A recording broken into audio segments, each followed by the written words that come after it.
भूतिया तस्वीर।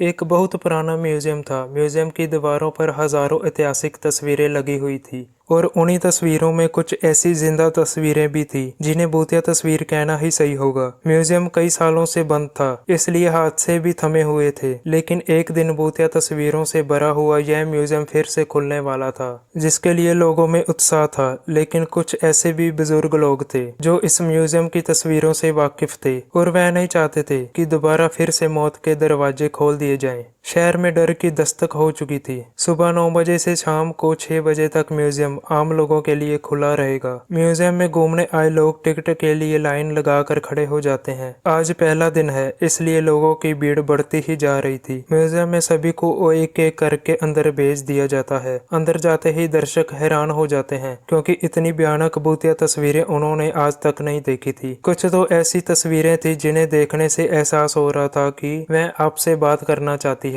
घूमने आए हुए कुछ लोगों में से एक परिवार का बच्चा अचानक गायब हो जाता है। उसके मम्मी पापा म्यूजियम के हर कमरे में जाकर अपने बच्चे को ढूंढते हैं, लेकिन उसका कुछ पता नहीं चलता। म्यूजियम में उपस्थित गार्ड को सूचना दी जाती है। गार्ड अपने सीसीटीवी कैमरे में बच्चे को ढूंढने का प्रयास करता है। तभी अचानक उस गार्ड के पास कुछ लोग और गुमे हुए लोगों की जानकारी देने पहुंच जाते हैं और देखते ही देखते कई लोग गायब हो चुके होते हैं। पहले ही दिन से भूतिया तस्वीरों ने अपना माया जाल फैला लिया था। इतने सारे लोगों के गायब होने से सिक्योरिटी गार्ड परेशान हो जाता है और वह पुलिस को सूचित करता है। कुछ ही पल में पुलिस की कई गाड़ियां म्यूजियम पहुंच जाती हैं। खबर इतनी बड़ी थी कि मीडिया वाले भी वहां आ जाते हैं। म्यूजियम का चप्पा चप्पा छानने के बाद भी गायब हुए किसी भी व्यक्ति का कोई सबूत नहीं मिलता। तभी एक पुलिस ऑफिसर की नजर दीवार पर लगे हुए भूत की तस्वीर पर जाती है, जिसमें एक व्यक्ति पेड़ से उल्टा लटका होता है और उसके पीछे एक भूतिया औरत दिख रही होती है। पुलिस ऑफिसर म्यूजियम में उपस्थित गार्ड से कहते हैं, क्या यह तस्वीर पहले भी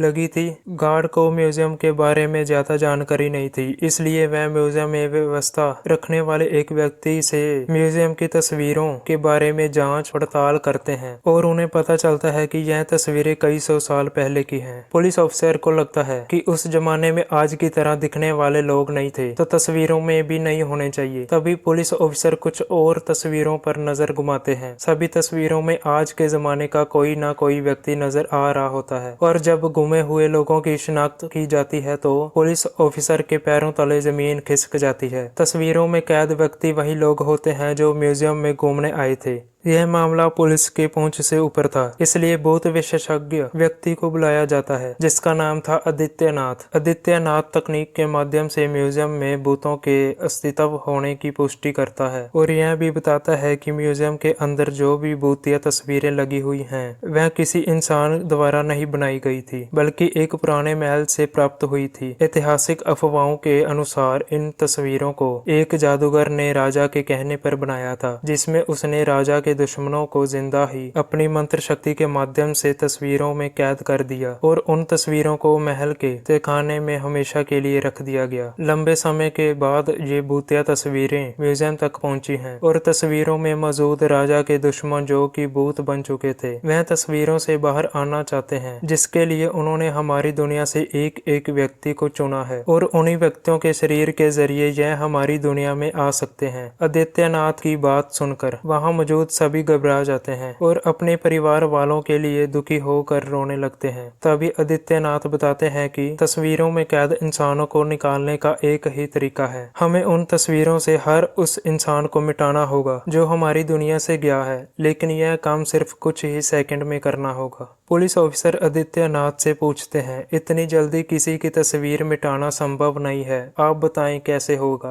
आदित्यनाथ बताते हैं कि विज्ञान ने बहुत तरक्की कर ली है। हमें एक ऐसे केमिकल की जरूरत है जो एक सेकंड में किसी भी पेपर से रंगों को हटा सके और किस्मत से उन्हें ऐसा एक केमिकल मिल जाता है जिससे सभी इंसानों की तस्वीरें मिटाई जा सकती थी, लेकिन चुनौती तो सभी तस्वीरों को एक साथ मिटाने की थी। आदित्यनाथ पुलिस ऑफिसर से कहते हैं, जितने भी तस्वीरों में लोग कैद हैं। आप उनके सामने अपना एक एक पुलिस का जवान खड़ा कर दीजिए ताकि सभी के हाथ में केमिकल पाउडर देकर एक साथ लोगों की तस्वीर मिटाई जा सके। पुलिस ऑफिसर अपने सभी जवानों को एक एक तस्वीर के आगे खड़ा कर देते हैं और सभी के हाथों में तस्वीर मिटाने वाला केमिकल पाउडर देते हैं। सभी को कहा जाता है कि गोली की आवाज से आप लोगों को पाउडर उसी तस्वीर पर फेंकना है जिसे हम मिटाना चाहते हैं। और आदित्यनाथ का इशारा मिलते ही पुलिस ऑफिसर गोली चला देता है और देखते ही देखते पुलिस के सभी जवान पाउडर तस्वीरों में फेंकना शुरू कर देते हैं, जिससे म्यूजियम के अंदर धुआं फैल जाता है और कुछ दिखाई नहीं देता। कुछ ही पलों में जैसे ही दिखना शुरू होता है, लोगों के चेहरों में खुशी की चमक आ जाती है। तस्वीरों के सामने गुमा हुआ हर शख्स खड़ा होता है। सभी अपने अपने रिश्तेदारों को देखकर झूम उठते हैं। आदित्यनाथ ने सभी को तस्वीरों से आजाद करा दिया था। एक एक करके सभी को म्यूजियम से बाहर निकाला जाता है, लेकिन अचानक एक व्यक्ति के सर में गोली लगती है और लोगों की चीख से अफरा तफरी मच जाती है और देखते ही देखते कई गोलियां चलने लगती हैं। लोगों को कुछ समझ में आता इससे पहले कुछ लोगों की जान चली जाती है। पुलिस ऑफिसर अचानक मोर्चा संभालते हुए आदित्यनाथ के पास आते हैं। उन्हें कुछ समझ नहीं आता क्योंकि गोलियां चलाने वाले पुलिस के जवान ही होते हैं। पुलिस ऑफिसर आदित्यनाथ से पूछते हैं, पुलिस के जवान लोगों पर गोलियां क्यों चला रहे हैं? अब आदित्यनाथ के सामने नई समस्या खड़ी हो चुकी थी, लेकिन आदित्यनाथ को समझ लग गई थी कि आत्माएं अब पुलिस के जवानों के शरीर के अंदर आ चुकी हैं। आदित्यनाथ पुलिस ऑफिसर को म्यूजियम के बाहर ले जाने को कहता है ताकि म्यूजियम बंद किया जा सके और कोई भी पुलिस का जवान बाहर ना आ सके। पुलिस ऑफिसर गोलियों से बचते हुए आदित्यनाथ को म्यूजियम के बाहर सुरक्षित निकाल लेते हैं और म्यूजियम का दरवाजा बंद कर दिया जाता है। आदित्यनाथ और पुलिस ऑफिसर म्यूजियम के बाहर खड़े होकर स्थिति का जायजा लेते हैं। अंदर फंसे लोगों को बचाना उनकी प्राथमिकता है, लेकिन पुलिस के जवानों के शरीर में आत्माओं का आना एक गंभीर चुनौती है। आदित्यनाथ अपने ज्ञान और अनुभव का उपयोग करके एक योजना बनाते हैं। वह बताते हैं कि आत्माओं को शांत करने का एक ही तरीका है, एक विशेष मंत्र और पूजा। आदित्यनाथ और पुलिस ऑफिसर एक सुरक्षित स्थान पर जाकर पूजा की तैयारी शुरू करते हैं। उन्होंने म्यूजियम के चारों ओर सुरक्षा घेरा बना दिया और कहा कि कोई भी अंदर या बाहर ना जा सके। आदित्यनाथ एक प्राचीन पुस्तक से मंत्र पढ़ते हैं और विशेष सामग्री का उपयोग करते हुए पूजा करते हैं। पूजा पूरी होते ही म्यूजियम के अंदर से चीखें और जोर जोर की आवाजें आने लगती हैं। पुलिस ऑफिसर और आदित्यनाथ अंदर जाने का फैसला करते हैं। म्यूजियम के अंदर का दृश्य डरावना होता है। आत्माएं पुलिस के जवानों के शरीर से निकलने लगती हैं और भूतिया तस्वीरों में वापस जाने लगती हैं। पूजा के प्रभाव से आत्माओं को शांति मिलती है और वह तस्वीरों में फिर से कैद हो जाते हैं। म्यूजियम में फंसे पुलिस के जवानों को धीरे धीरे बाहर निकाला जाता है। आदित्यनाथ ने सभी को सुरक्षित बाहर निकालने में मदद की। लोग आदित्यनाथ और पुलिस ऑफिसर का धन्यवाद करते हैं और म्यूजियम को हमेशा के लिए बंद कर दिया जाता है। तो फ्रेंड्स, कैसी लगी वीडियो कमेंट करके ज़रूर बताना।